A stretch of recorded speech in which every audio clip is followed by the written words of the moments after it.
Friends, मैं हूं मिराज और आप देख रहे हैं हमारा चैनल फॉर स्कूल्स बेनिफिट। आज हम सब बनाने के लिए सीखेंगे एक बोट जो कि न्यूटन्स के तीसरे नियम का अगला और बहुत ही बेहतरीन एक्सपेरिमेंट है। इससे पहले कि आपने अगर अभी तक हमारे चैनल को सब्सक्राइब नहीं किया है तो प्लीज हमारे चैनल को सब्सक्राइब करें और अगले आने वाले सभी इंटरेस्टिंग वीडियो को देखें। इस पे जो लगेंगे सामग्रियां वो है एक स्ट्रॉ, एक कैंची, बैंड, एक गम और एक बैलून, इलेक्ट्रिक टेप, एक पेन और एक थर्माकोल का बोर्ड जिसे हम बोट के नक्शे पे काट लेंगे। बोट बोट के ऊपर कुछ नक्शे बना लेंगे, जैसे एक त्रिभुजाकार, एक वर्गाकार और एक गोलाकार। तो त्रिभुजाकार नक्शे को बाद में हम जो है उसे काट कर एक नाले के सांचे में हमें उसे खरोद करके बना लेना है। इस तरह के बिल्कुल नाले की तरह से इसे खरोच करके अंदर की ओर ढाल देना है। इस पे हमारा स्ट्रोक फिट होगा, तिरछा अंदर ढालुआ बनाना है। इस पे हमारा स्ट्रोक बेहतरीन तरीके से फिट हो जाए। दूसरी बार में फिर हम जो है गम से कोई त्रिभुजाकार थर्माकोल हो या रबर हो या चप्पल का कटिंग, ये किसी भी कटिंग को हम उस पर चिपका लेंगे, जिससे हमारा स्ट्रो उस पर जाके अटकता हो। बैलून जो बड़ा फूलेगा उसका वो सहारा आराम से हो जाए।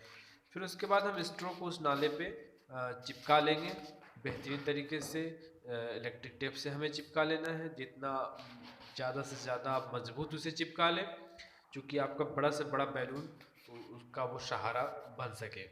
उसके बाद हम आगे एक फ्लैग भी लगा लेते हैं, अलग अलग रंग के इलेक्ट्रिक टेप से हम फ्लैग बना ले, जो कि बैलून, जो फूले हुए बैलून का एक सहारा बन जाता है। साइड साइड में हम इलेक्ट्रिक टेप से चिकनापन लाने के लिए इलेक्ट्रिक टेप चिपका देते हैं, जिससे अगर हम कोई बड़े टब वगैरह में अगर हम इसको चलाएंगे तो ये गोल गोल घूमेगा, अदरवाइज वो खुरदुरे की वजह से आगे सामने में टकरा जाएगा। तो हम साइड में हम इलेक्ट्रिक टेप लगा लेंगे। पीछे साइड का हम देख लेंगे सरफेस चिकना है या नहीं। फिर हम एक टेस्ट बैलून कर करके स्ट्रो के आगे के मुंह पे रबड़ बैंड से हम ज़्यादा से ज़्यादा रबर बैंड घुमा के मजबूत तरीके से बैलून को उसमें चिपका लेंगे। पहले ही हमें एक फुला करके अपने बैलून को देख लेना है कि ये फुल रहा है कि नहीं, वापस ही नहीं। अब हमारा बोट तैयार होता है। अब आइए हम सब चलते हैं इसे कहीं ऑन साइड में और इसे हम चलाएंगे।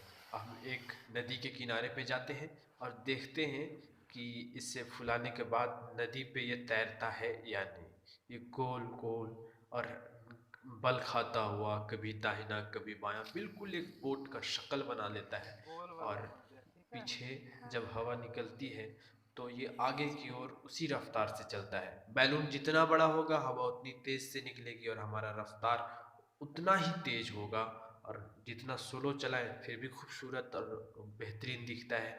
तो ये हमारा न्यूटन्स के तीसरे नियम को समझने के लिए बहुत ही बेहतरीन, बहुत ही अच्छा एक्सपेरिमेंट है, जो ये बताता है कि किसी भी क्रिया के विपरीत और बराबर प्रतिक्रिया न्यूटन्स का तीसरा लॉ है।